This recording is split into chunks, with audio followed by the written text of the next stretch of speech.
You wouldn't believe it, this case is a real brain buster. Now we guess the suspect is 35 to 40. It's mind-blowing. Even better, the suspect lives nearby, making Yoon Seon scratch his head after checking everyone around and found nothing. Despite doubts, Hee-ying suggested starting with those with child crime records, though his boss played it cool. Yet the boss wrote private investigation on paper. Then they got a list and began checking for old foxes nearby. They did a thorough fridge search on suspects, but found nothing after the last one. Hee-ying wondered what went wrong. Just when things were grim, Old Yao proposed, why not target single men, especially new arrivals? They obtained a list of single men aged 30–40 in the community, filtered it, and pinpointed 4 suspects. These fellows had underage crime records but vanished. So they split into 4 teams for a surprise attack.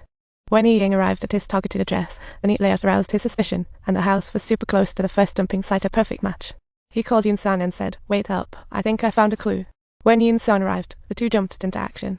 They found the door unlocked and dashed in, only to find it empty, no one there. Yoon-seon grew suspicious. However, everything inside was arranged as if by Hee-ying.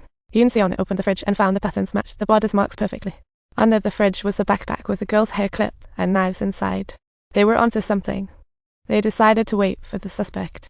But from night till morning, not even a cat showed up. Tragic. Finally, the landlord arrived to chase rent, saying the suspect owed a month and had disappeared. It seemed the suspect wouldn't return. They had to bring in the forensic team to gather evidence.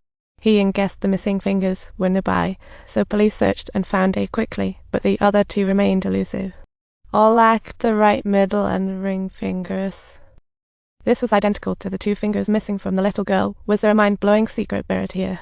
Following that, the police dug into Jajik's spending records and discovered his last purchase was at a supermarket. Thus, Yoon-seon decided to investigate the supermarket. They found Jajik, who had visited 2 days ago via footage when the owner entered the control room.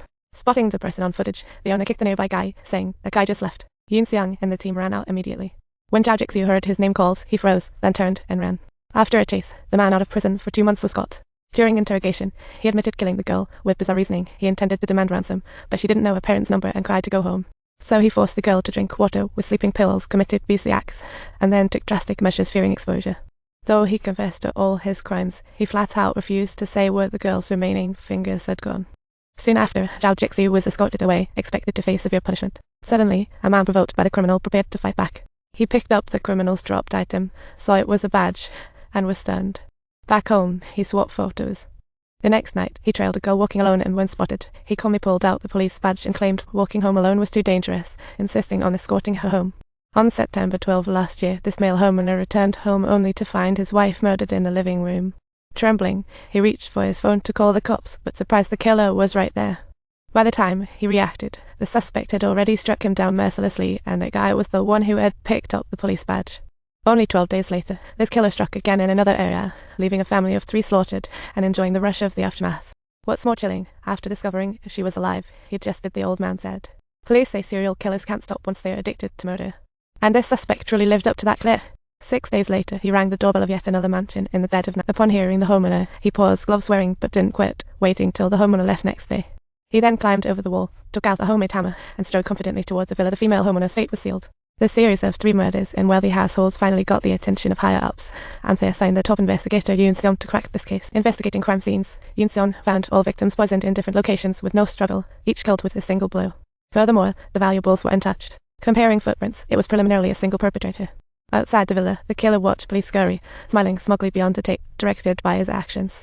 Until a month later, the 4th murder happened. This victim was another affluent woman living in the villa district. The cause was gas poisoning too, strangely with attempts to burn the body. Hee-ying, a forensic expert, was puzzled, as his blood analysis showed the crime interval shrinking since the first case. This meant the killer was growing bolder. Oddly, he waited a month to strike and set fire, confusing Hee-ying more. Just when the case hit a snag, the killer's identity resurfaced. By checking nearby surveillance, they captured the suspect's silhouette. They identified him as the murderer because he took the homeowner's jacket after the crime. Only his back was captured. This clue was useless in solving the case. As they discussed next steps, Hee-ying suggested a wanted notice, raising skepticism. A wanted notice just based on a silhouette. That'll invite criticism.